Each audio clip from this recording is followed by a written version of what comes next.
Bismillahirrahmanirrahim. Assalamualaikum warahmatullahi wabarakatuh. Selamat petang kepada semua rakan serta follower FB Soleha Mat Taha. Okey, ada siapa sekarang yang menemani live Soleha? Boleh tolong share dan boleh tolong kongsikan Soleha punya link FB live pada petang ini, supaya lebih ramai orang yang akan dapat manfaat daripada perkongsian ilmu yang berkat, insya-Allah. Waalaikumsalam. Hai Ida. Hai Kak Zamila. Hai Kak Tini. Lagi siapa? Hai Liana. Soalnya dah kenal dah. Follower yang selalu join dan support live Soleha setiap hari. Alhamdulillah. Okey, hari ini merupakan sharing ilmu di wall Soleha hari yang ke-338. Alhamdulillah. Tajuk hari ini adalah siapakah mereka golongan yang Allah benci. Kita mestilah nak jadi golongan yang Allah sayangkan. Okey. So tetapi kita kena tahu dan cek satu persatu, kod-kod ada rakan-rakan kita ke, ada dalam diri kita sendiri ke masih terselit sikap-sikap yang Allah benci, golongan-golongan yang Allah benci, supaya kita tinggalkan terus, insya-Allah. Okey. Sebelum tu mari kita sama-sama mulakan sharing ilmu kita pada petang ini dengan selawat dan juga doa seperti kebiasaan, insya-Allah. Allahumma salli ala Sayyidina Muhammad wa ala alihi Muhammad. Allahumma salli ala Sayyidina Muhammad wa ala alihi Muhammad. Allahumma salli ala Sayyidina Muhammad wa ala alihi Muhammad. Bismillahirrahmanirrahim. Allahumma aftah alaina hikmataka wa anshur alaina min khazaini rahmatika ya arhamar rahimin. Rabbi shrah li sadri wa yassir li amri wahlul 'uqdatan min lisani yafqahu qawli. Amin ya Allah ya Mujib. Okey. Berbalik kepada tajuk kita hari ni.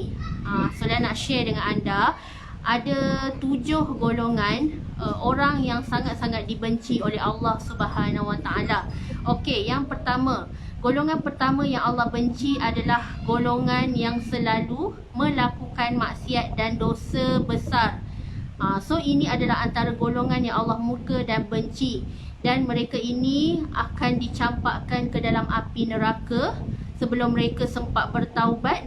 Sebab itulah kita, bila kita sedar kita ada melakukan dosa, walaupun dosa kecil, kita sedar kita buat dosa ni, hendaklah segera kita bertaubat, hendaklah segera kita beristighfar dan sentiasa untuk mengubah, berazam untuk tidak mengulangi lagi kesilapan tersebut.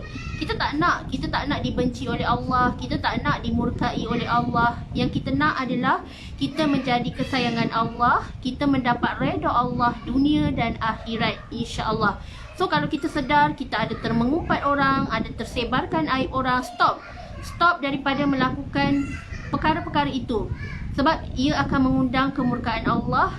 Ia akan terus menjadikan kita ni orang yang sangat dibenci oleh Allah. Sebab segala perkara itu hanyalah perkara yang negatif dan perkara yang sia-sia, di mana kita suka cari salah orang, kita suka mengumpat orang, suka tabur fitnah, suka nak bergaduh sana sini, suka berdendam, suka putuskan silaturahim. Semua ni adalah golongan yang Allah murka.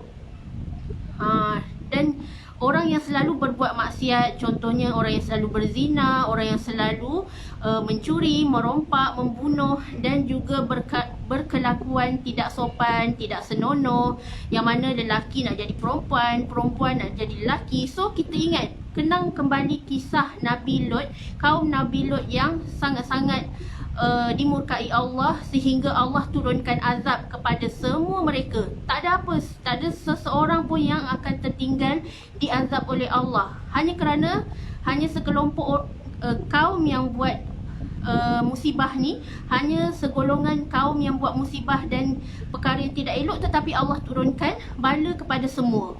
Sebab tu bila kita sedar kita ada buat silap, buat dosa kecil, apatah lagi dosa besar, segerakan bertaubat. Taubatan nasuha. Sebab Allah itu Maha penerima taubat. Selagi pintu taubat belum ditutup, insya-Allah, selagi kita tahu, kita sedar kita sedang buat dosa ni, kita segera berubah, segera bertaubat, berazam dah tak nak dah ulang lagi, insya-Allah.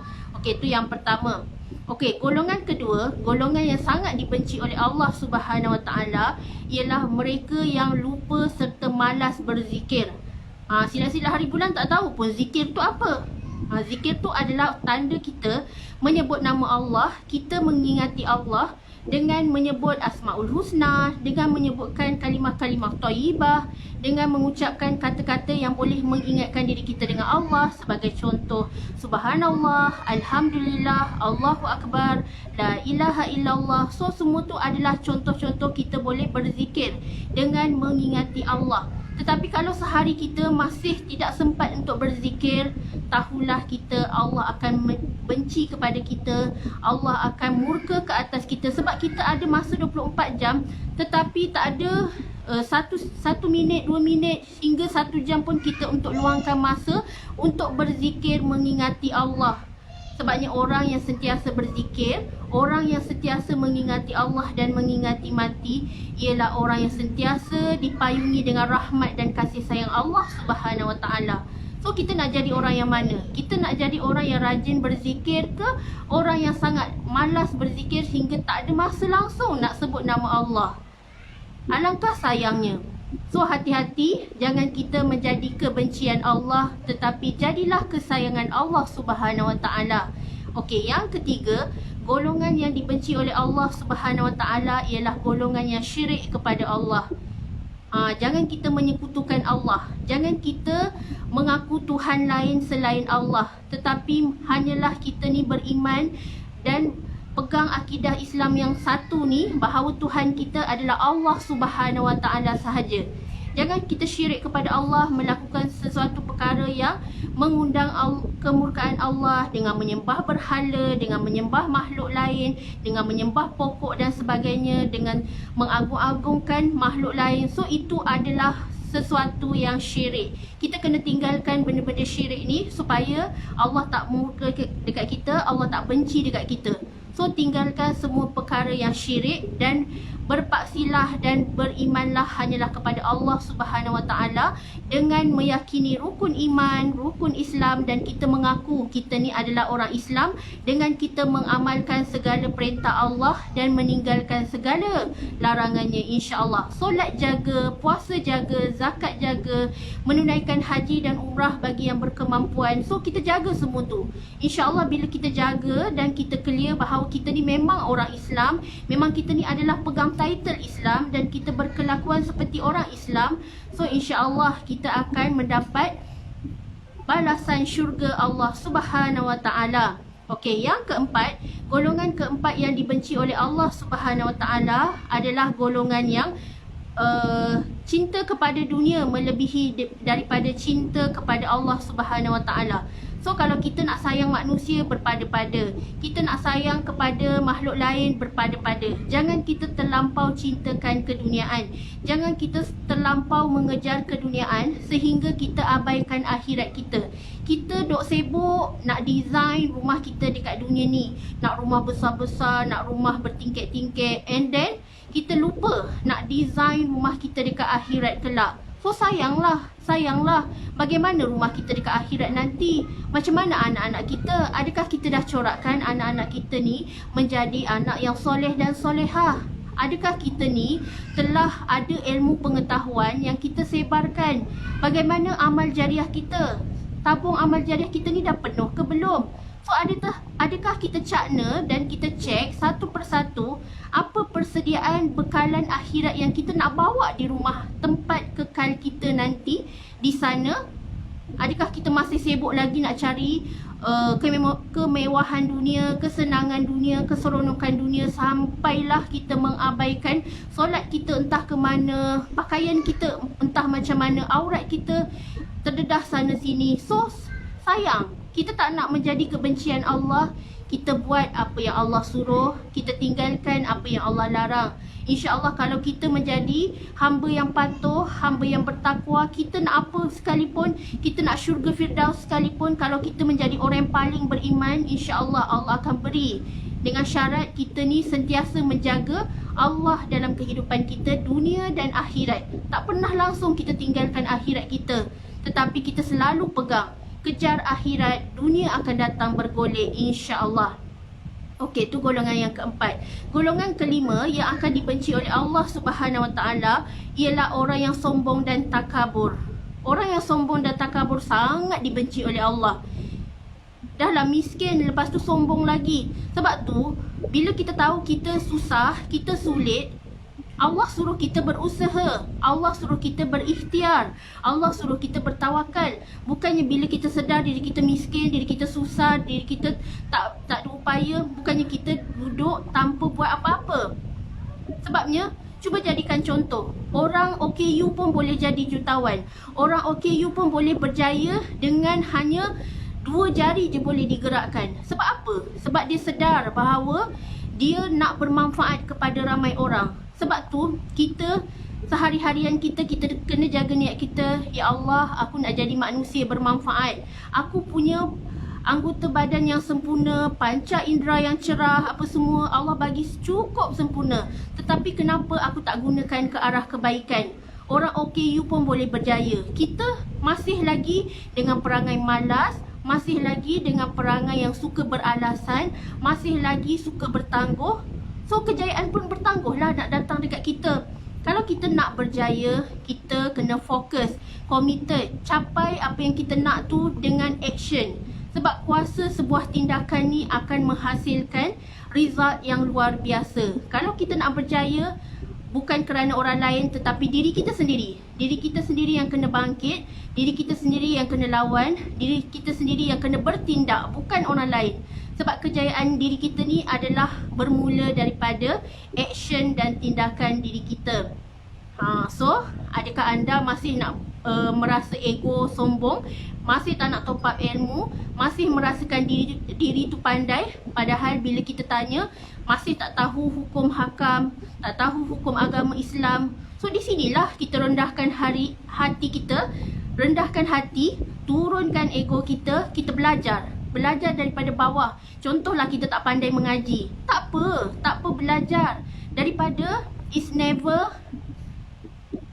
okay kalau kita buat sekarang.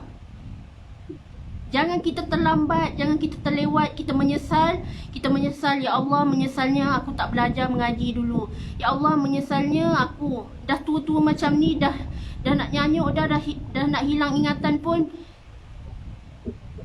Dah rasa macam, ya Allah, fikiran aku nak menyebut pun satu persatu pun masih lidah tu rasa macam keras je, susah nak menyebut. Sebab tu, selagi kita masih muda, saat ni masih muda, masih bertenaga, masih ingatan kuat, belajarlah mengaji, tak apa. Macam Solehah pun masih lagi belajar. Sebab Solehah sedar, Solehah banyak lagi benda yang Solehah tak tahu. Masih lagi banyak yang kita nak belajar sebab kita nak berbakti kepada ummah. Sebab tu kita kena belajar, bukannya kita sombong. Kita cakap kita dah tahu. Padahal kita makin kita belajar, makin kita tak tahu. Makin kita belajar, rupanya makin banyaklah ilmu yang aku tak tahu rupanya. So turunkan ego, jadilah orang yang humbleness, yang sentiasa merendah diri, yang sentiasa turunkan ego. Makin kita berjaya, bukan menjadikan kita menjadi seorang yang sombong, tetapi makin kita berjaya adalah menjadikan diri kita ni semakin merendah diri. Jadilah seperti padi yang semana semakin dimasak, semakin dia menunduk. Jangan kita menjadi seperti bangunan yang mencakar langit, semakin tinggi, semakin membongkak, membangga diri sehingga lupa Allah, sehingga lupa jasa orang-orang sekeliling. So tak nak jadi orang yang sombong dan takabur, lalu akan dimurkai serta dibenci oleh Allah Subhanahu Wa Taala. Okey, yang keenam, antara golongan yang dibenci oleh Allah Subhanahu Wa Taala adalah orang yang tidak bersyukur dan suka komplain. So adakah anda hari ini sudah bersyukur kepada Allah Subhanahu Wa Taala? Ucapkan terima kasih atas sekecil-kecil nikmat yang Allah beri. InsyaAllah Allah akan gandakan kita dengan nikmat yang lebih besar. Setiap pagi, zahirkan kesyukuran kita, ucapkan terima kasih kepada Allah yang memberi rezeki. Jangan kita lupa dan jangan kita jadi orang yang kufur nikmat. Bersyukurlah masih bernafas. Bersyukurlah masih dilahirkan dalam Islam. Bersyukurlah masih punya rasa iman dan untuk beribadah, masih ada rasa keinginan dan masih lagi merasa nikmat, kemanisan dalam beribadah. Bersyukurlah, stop komplain.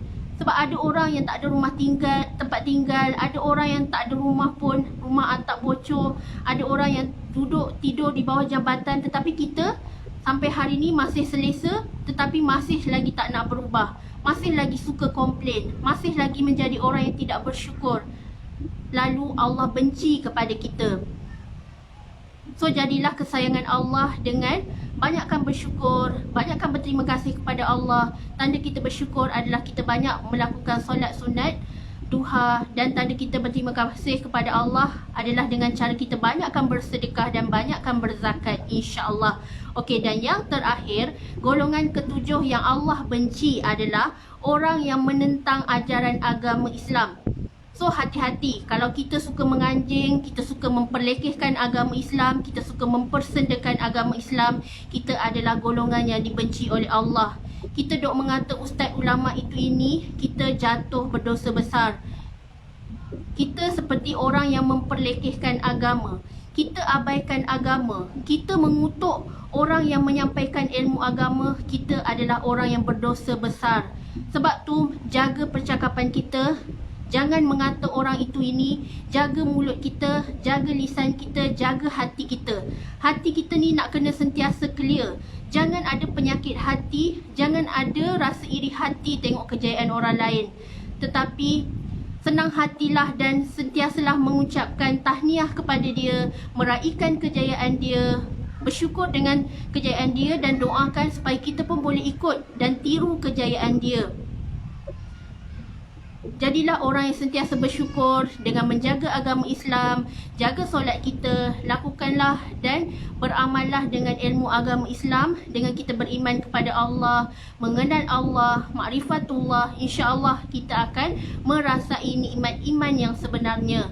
So kalau kita nak menjadi golongan yang sentiasa disayangi Allah, selalulah beriman dan beramal seperti kita ni memang orang Islam. Bukannya Islam hanya pada IC, bukannya Islam hanya pada kad pengenalan, tetapi perlakuan kita tak menunjukkan pun kita ni Islam. Na'udzubillah min zalik.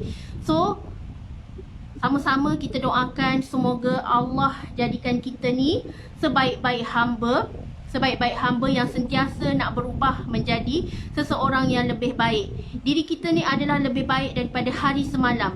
Attitude kita ni, sikap kita ni adalah lebih baik daripada hari semalam. Kalau semalam aku tak sempat nak berzikir, hari ni aku dah mula berzikir. Kalau semalam aku solat lambat, hari ni aku dah solat awal waktu. Kalau semalam aku tak sempat nak bersedekah, hari ni aku dah mula bersedekah. Itulah sebaik-baik hamba, mengamalkan apa yang Islam ajar dan menyampaikan kebaikan kepada semua orang untuk turn back to Allah, insya-Allah. Okey, semoga bermanfaat perkongsian Solehah hari ini. Solehah sentiasa mendoakan anda semua kaya berjaya dunia akhirat. Jangan lupa untuk mengucapkan terima kasih kepada orang yang menyampaikan ilmu. Jangan lupa untuk mengucapkan terima kasih kepada Allah yang mengizinkan kita untuk menuntut ilmu di majlis taman-taman syurga ini, insya-Allah. Okey. Wabillahi taufiq wa hidayah. Wassalamualaikum warahmatullahi wabarakatuh.